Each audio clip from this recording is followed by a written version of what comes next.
Laapataa ladies. Laapataa అంటే missing. అంటే తప్పిపోయిన లేడీస్. రీసెంట్‌గా ఇన్‌స్టాగ్రామ్‌లో నాకు మొత్తం ఈ 'లాపతా లేడీస్' మూవీకి సంబంధించిన రీల్సే వస్తున్నాయి. అరే ఏంట్రా ఎక్కడ చూసినా ఈ సినిమాకి సంబంధించిన రీల్సే వస్తున్నాయి. అంత బాగుందా సినిమా అని చూసినా ఈ సినిమా. ఏం సినిమా బ్రో అసలు. This is cinema. So late చేయకుండా సినిమా ఎట్లుందో మాట్లాడుకుందాం పదండి.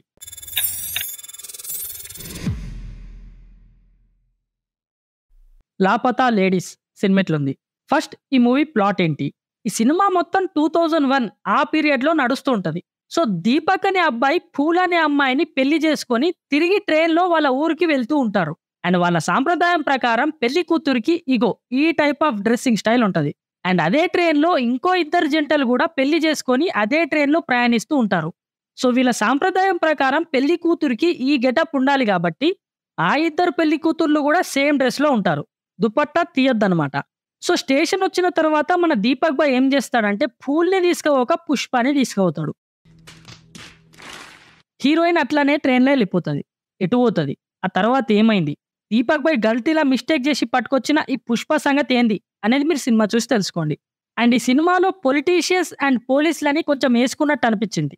అంటే గ్యాప్‌లో ట్రోల్ జేసి పడేసిండ్రు. అండ్ యాక్టింగ్ గురించి చెప్పాలి.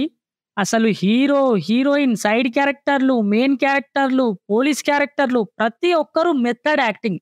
అంటే వాళ్ళు వాళ్ళ పర్సనల్ లైఫ్‌ని మర్చిపోయి వాళ్ళు చేసే క్యారెక్టరే వాళ్ళ రియల్ లైఫ్ అనుకోని చేసినట్టుంది. ఆ లెవెల్ యాక్టింగ్ ఒక్కొక్కరిది. అండ్ ఎస్పెషల్లీ హీరో అండ్ మన మత్తాలి శివారెడ్డి పోలీస్ క్యారెక్టర్. వీళ్ళ ఇద్దరి యాక్టింగ్ ఇంకా బావుంటది. అండ్ ఈ సినిమాలో నాకు బాగా నచ్చింది సౌండ్స్ అండ్ రైటింగ్. కథలో దమ్ముంది.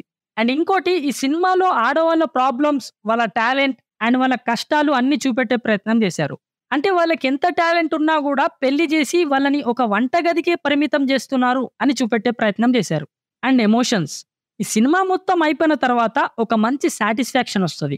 ఆనంద బాష్పాల లాంటి ఒక ఫీలింగ్ ఒస్తది.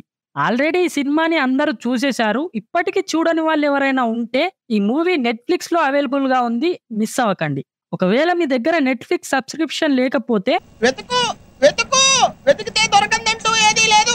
హాయ్! నా రివ్యూ గనుక మీకు నచ్చినట్లయితే నా ఛానెల్‌ని సబ్స్క్రైబ్ చేసుకొని పక్కనున్న గంటని కొట్టండి. రండి ఛానెల్‌లో వీడియోస్ చూడండి. మీకు నచ్చితేనే సబ్స్క్రైబ్ చేసుకోండి. లేదా లైక్ కొట్టి ఎళ్ళిపోండి.